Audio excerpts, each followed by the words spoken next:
Check, check. All right, everybody, listen up, damn it. Get over here. We're talking 2000 Mets. M-E-T-S, Mets. Better swing. Come on over here. I don't need. Do you want to?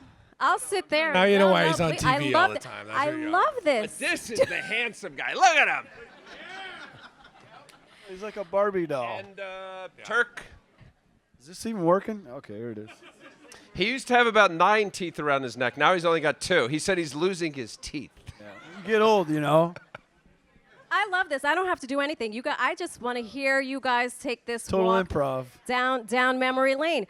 First of all, welcome to our first ever fan fest for our New York Mets. By the way, they didn't do this last year? We love seeing action in the off season. I am your host. I also happen to be one half of your PA announcers, Marisol Castro. It is always a great honor to be in front of all of you. It's an honor to be amidst you legends. They really don't need any further introduction. You two, That's just what they say when you're old. Todd, Zeile, Turk, don't Wendell, look around, Leiter, 3 of the members of the 2000 National League Championship team. So I'll get to you last because I know you still have to think about this question. I just want to take 2 seconds right off the top. Take 17. I don't know the number, but I'm sure Al does. I just want to apologize for blowing any games that I lost for you. Oh, you did. You know, I really feel sad for that. I loved when Turk came in. No kidding. Why? Because you were going to get a slider. He was relentless. He wasn't afraid. He was an attack guy. And if he gave up a run or a hit, he did it aggressively. Like, there was no fear. And I'll add to that, since we're talking Turk here, he could pitch every single day. Every day. You knew he could come out of the bullpen. And he also tried to pick a lot of guys off at first base, and sometimes those didn't go so well, did they, Turk? No, but I was aggressive to a fault. And I remember we were playing the Yankees, and I don't like to give in to anybody, and I threw probably a slider to a left-handed batter with Soriano on deck, gave up a hit, come in. Al's like, what the hell are you doing? You got a lefty up, got a righty on deck. You pitch around him. And I'm like, I'm trying to get the guy out. Yeah. Too bad we don't remember these things in our old age. Right, yeah, go ahead. Well, the year was 2000. I'll remind you. You actually started that season. Does anyone know where their first game was that season? Sir, Japan. An unusual way to start the season. What are some of the memories of that first game? You want me to start? I'll go down this way. My story's really short, so you start. Oh, okay, good. So my memories of the Japan trip and that Japanese culture there that was so embracing of baseball in general.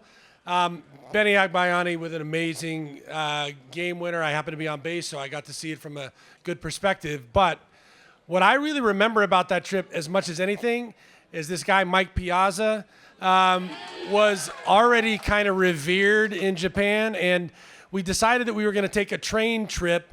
We thought we'd blend in a little bit and go out in the community on a train, and it started out with about 100 people kind of looking at Mike, and by the time we got to our next stop, we were surrounding him in the back corner, the guys that they could care less about, and keeping this multi-thousands of Japanese tourists and fans and people that just wanted to get a hold of Mike and touch him and feel his hair. And I remember that experience kind of set aside what was to come. Because Mike was emerging as the star here, and that 2000 season and 2001 kind of encapsulated the rest of the story. So that's what I remember. That's a good memory. I love that you thought you were going to blend in. Oh, yeah. That was very earnest of you. Yeah. True. How about you, Al? So my story is less interesting. Bobby Valentine came to me at the end of spring training and said, do you want to pitch opening day in Japan or you want to pitch opening day at Shea Stadium? I didn't go to Japan. I was held back. There might have been. Didn't? No. I didn't miss you. He didn't notice. I will tell you, if I didn't experience my first year with the Mets, Major League Baseball has an all-star team. They send over to Japan. It was like every other year. And I had experienced that 2 years prior. And just as Todd described, amazing culture, really just interesting to be part of that and see it. So it was either me or Mike Hampton, and Bobby actually gave me the choice, and I said I'd rather stay here, and I'll pitch opening day at Shea Stadium. So no following Mike How did around that and go? watching Japanese people touch his hair. I was hanging out in Port St. Lucie. And you won. I think you won opening day, didn't you? Yeah. And so you got us started right here. We won over in Japan, and then you got us started on the right foot here in New York at Shea Stadium. I remember that game too. Turk? I remember playing there. I don't remember pitching there. I know I pitched. But one of the things that stands out the most to me is Benny Agbayani said, hey, you want to go to dinner tonight? We're going to meet a friend of mine. It was this great big sumo wrestler. And I mean to tell you, this guy was like 600 pounds, 650 pounds, drinking out of a big pitcher of iced tea. He was eating before we got there. He was still eating when we left. They brought out a big fish, I don't know, probably like 2 feet long. He ate everything, including the eyeballs. He chopsticks here. Yeah, I'm good. I don't know. I've eaten a lot of stuff, but I'm not eating eyeballs. That So sounds like was a wise pretty cool. decision to not eat the eyeballs. It was a good time. Yeah. I'll stay with you. Bring us back to what it was like in the clubhouse, in the locker room. It was really a magical season. So what are some things that you remember back during that year? I think I just remember everybody being fun and loose, and there was never any kind of pressure. And it was the fun thing about from coming over from Chicago. I don't know. We always sucked, so it wasn't too much fun. A lot of guys played for themselves. I mean, you're out of it by July, so what do you really have to play for? And it was just more of an electric, fun atmosphere, and nobody really cared who the hero was today as long as we won the game. And it was just that chemistry. Are you two comparing notes? What do you got? Just wanted to make sure that was Make Todd's first year as a Met, and I think the experience of me having gone in a long, circuitous route of a guy who grew up a Mets fan, that I got traded at the very beginning of '98, and kind of sensed and felt what was building, without question. We just missed the playoffs in '98. 99, we got to Game 6 in the LCS, lost to the Braves, and then, of course, 2000, the World Series. Turk's right. Like, we talk about this as players, and maybe it's becoming a little less, at least viewed as important with respect to team chemistry and camaraderie and guys getting along, because it really is a grind with respect to hanging out with your teammates that you're actually closer to than family members, because you're middle of February to the end of October if you go to the World Series, and literally planes, buses, trains, you name it, you're always around your guys. So I don't ever really remember much BS with respect to putting out too many brush fires. We had a good group of guys, and it was very inclusive. It was very common, and correct me if I'm wrong, guys, that if we were out on a road somewhere, there would be 8, 10, 12, 14 guys in the same restaurant. Yeah, no, that's Agreed. right. Because sorry to interrupt, but when I went to the Phillies, I got traded to the Phillies, and I kind of took that over there. And I remember we were in Milwaukee, and I said, hey, who else going to dinner tonight? We got 8 guys to go to a Benihana's, and we're sitting there having dinner, and one of the guys goes, this is awesome. I've never done this before in 5 years in the big leagues.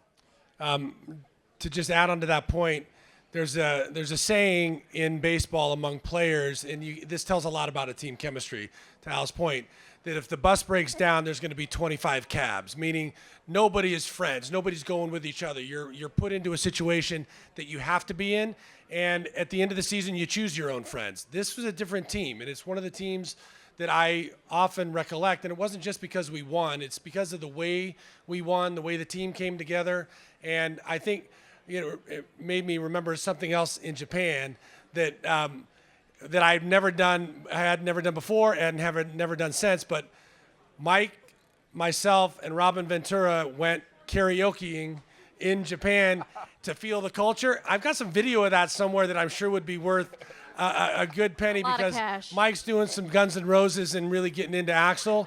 And but that was the kind of way this team was, and there was always some level of camaraderie. But I think there's another thing that happens in good clubhouses, and it's accountability. You've got enough veteran guys that have been around that want to win, that are not worried about themselves as much as they are about the team. And so it keeps things in line and keeps guys pushing at for the same goal.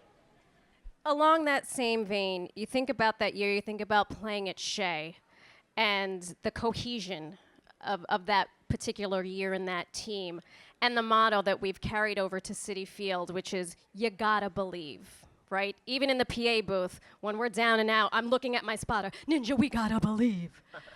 How does that enter, or how did it enter your collective thought process day in and day out? Because it has carried over for generations. Yeah. So I think, having grown up in New Jersey, and my father was a Mets fan. He was born in New York, grew up in Bayshore, East Islip, loved the Lovable Losers. And I think with respect to, at inception of this franchise, you had a character in Casey Stengel who created this different aura and different look of baseball after the Dodgers and the Giants left. Not to get too deep, but I think as it carried on, and knowing as a Met fan with the Yankees 8 miles away, and the banter and the friendly arguing that we all go through with our Yankee fans, I think there's always been a grit about the fans and us. And when Tug McGraw in 1973, yelled out, just out of hysteria, you got to believe.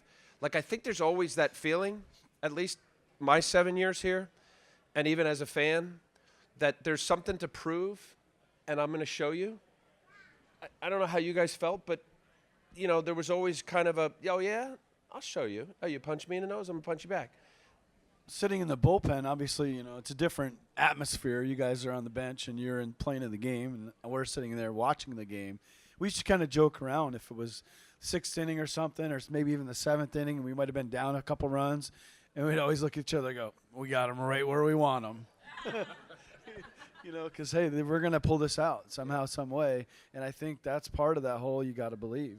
That was a feeling that we did definitely have on that 2000 team. It was always, and we had a saying in the dugout that winners are going to find a way to win and losers are going to find a way to lose.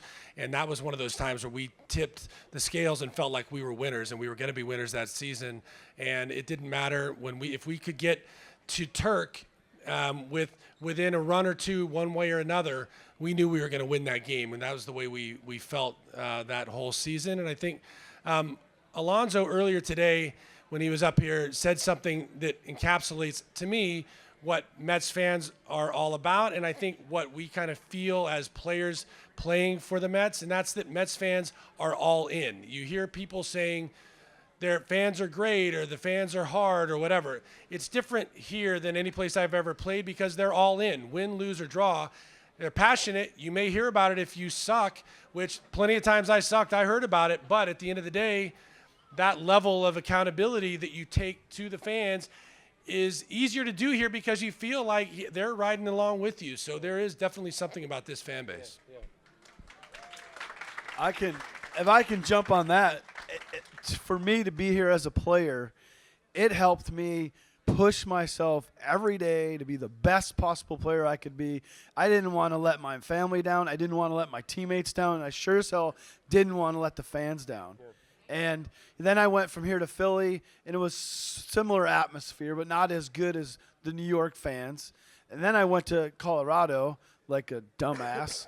But that fan base, it wasn't a big deal if we lost. No one cared. I took a lot of the drive for me as a player out of that, and then I wished I could have come back here. Wow. Thank you. What are your thoughts on the current roster? What's some advice you have for our guys who are going to head down to St. Lucie and stretch out and all the rest?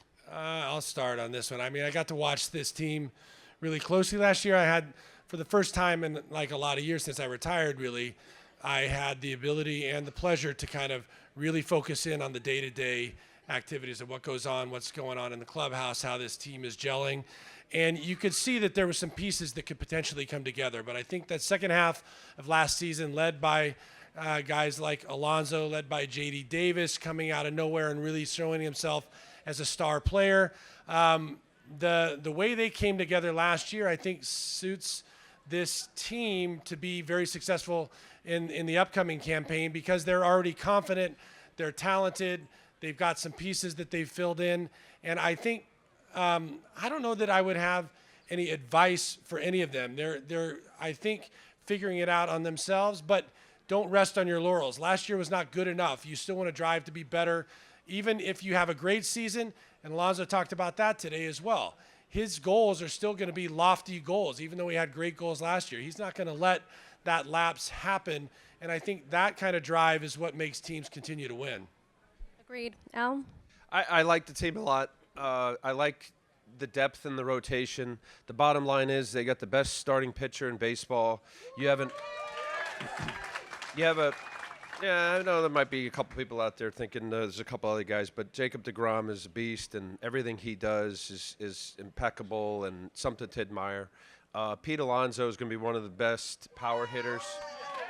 You know, he's going to learn how to hit. The fact that he can go right center when he's right is impressive. They have some really dynamic young players with a nice mix. I think the experience last year was disappointing. They could have been, and by all rights, could have been a playoff team, and who knows how that plays out. Head-to-head, they were better than the Nationals. They eventually win the World Series. So I think when you have a front rotation, and you're looking in postseason baseball now, that if you could get in the dance and be one of the 10 teams, that anything is possible. And with respect to the front end of the starters particularly, here with the Mets, it's hard to find greater depth. And I'm not just saying that because I'm sitting here with a Mets uniform on or top. This is an exciting team, and I think that there's no doubt when they say what we're alluding to back in 2000 or in other years as guys that have been lucky enough to wear this uniform, that they feed off of you. And there's a different energy and excitement. And Todd is right. You'll get on them, but you'll also praise them. And it's not a one-way hard street either side. So you guys really kind of energized. A real quick story. When I forget what year it was. It might have been 02 or 03. When was Mo Vaughn here? That was when I was in Colorado. He was my replacement. 02. Todd said that's when I was in Colorado. He's my replacement. Mo Vaughn was in Boston, a heck of a player, signed a big contract to go to Anaheim, and eventually got back to us. And he admitted to what Turk said about Colorado and some fan bases. Not that they don't like their team. The energy and enthusiasm just isn't the same as what you guys do. And you feed off of that. And I remember Mo one day was saying how difficult it was. And it's hard to say this and admit it to fans because you think of us as sometimes more than real people, and they get paid a lot of money to play a game. You've heard that before. But you still got to be motivated. You still got to have that little extra something to get after it. And when you're in a place that doesn't have the same gumption and enthusiasm as New York, particularly Met fans, you got to find that other gear. And it's easy here. You guys really make a difference on so many nights. You really do.